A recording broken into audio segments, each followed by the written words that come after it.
ಎಲ್ಲರಿಗೂ ಮುಂಜಾನೆಯ ಶುಭೋದಯಗಳು. ಇಂದಿನ ಸಚೇತನ ಚಟುವಟಿಕೆ ಬ್ಯಾಬಿಲೋನಿಯಾ ಮತ್ತು ಈಜಿಪ್ಟಿನ ನಾಗರಿಕತೆಯ ಕುರಿತು ವಿವರಿಸೋಣ. ಬನ್ನಿ ನೋಡೋಣ.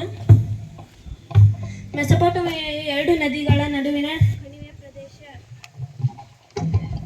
ಪ್ರದೇಶ. ಬೈಬಲಿನ ಹಳೆಯ ಒಡಂಬಡಿಕೆಯು ವಿವರಿಸುವ ಪ್ರದೇಶಗಳು ಇಲ್ಲಿವೆ. ವಿಸ್ಮಯ ಮತ್ತು ಅಚ್ಚರಿಗಳ ನಾಡಾದ ಇದನ್ನು ಗ್ರೀಕರು ಮೆಸೊಪೊಟೇಮಿಯಾ ಅಥವಾ ನದಿಗಳ ನಡುವಿನ ನಾಡು ಎಂದು ಕರೆದರು.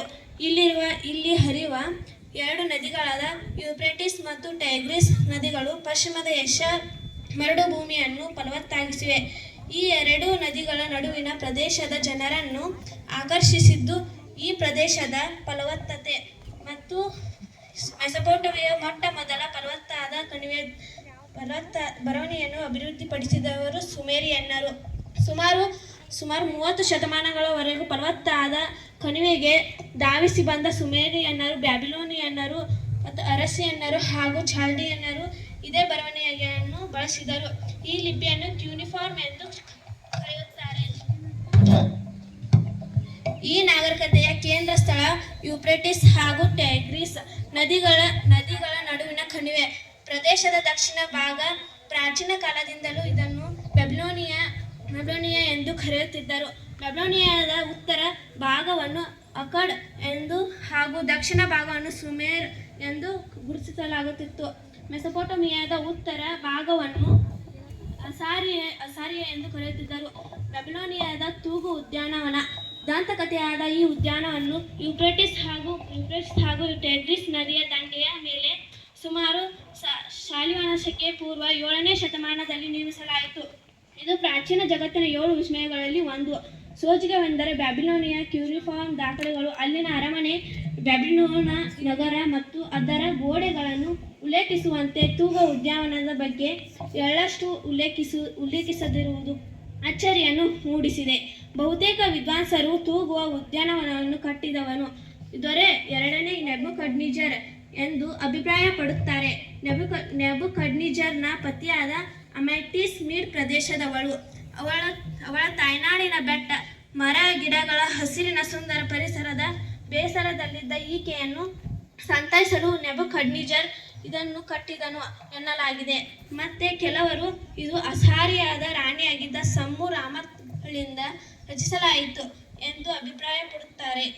ಉದ್ಯಾನವನವನ್ನು ವಾಸ್ತವದಲ್ಲಿ ಗಾಳಿಯಲ್ಲೇನೂ ತೂಗಿದ್ದಿಲ್ಲ.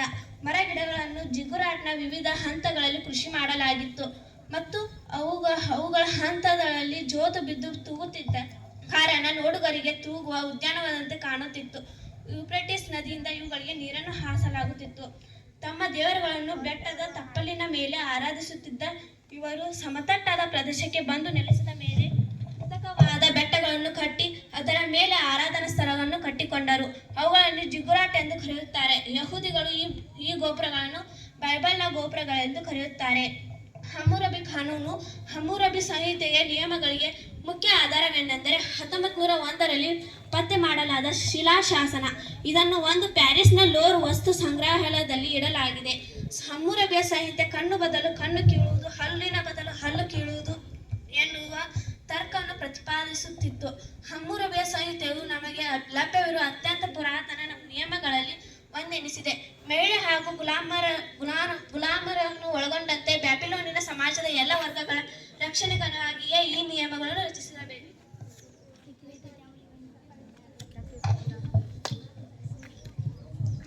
ಈಗ ಈಜಿಪ್ಟ್ ನಾಗರಿಕತೆಯ ಬಗ್ಗೆ ನೋಡೋಣ ಬನ್ನಿ.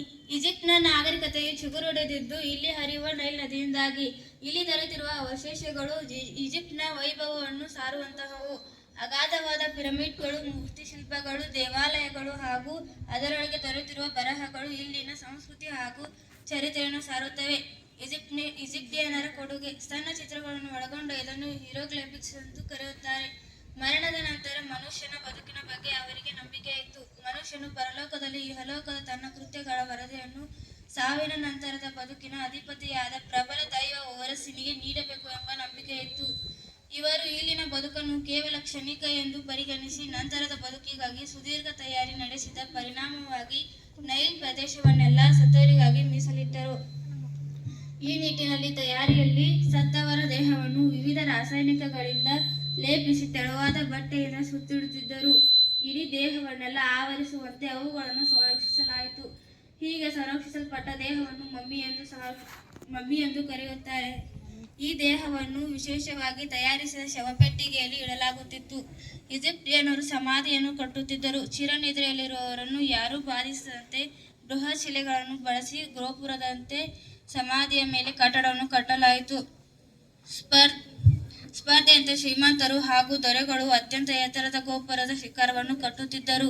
ಗ್ರೀಕರು ಇದನ್ನು ಪಿರಮಿಡ್ ಎಂದು ಕರೆದರು. ಈಜಿಪ್ಟನ್ನು ಆಳುತ್ತಿದ್ದ ರಾಜರುಗಳನ್ನು ಪ್ಯಾರೋಗಳೆಂದು ಕರೆದರು.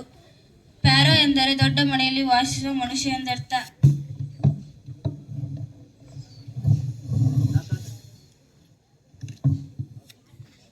ಇದು ಈಜಿಪ್ಟ್ನಲ್ಲಿ ಕಂಡುಬರುವ ಪಿರಮಿಡ್.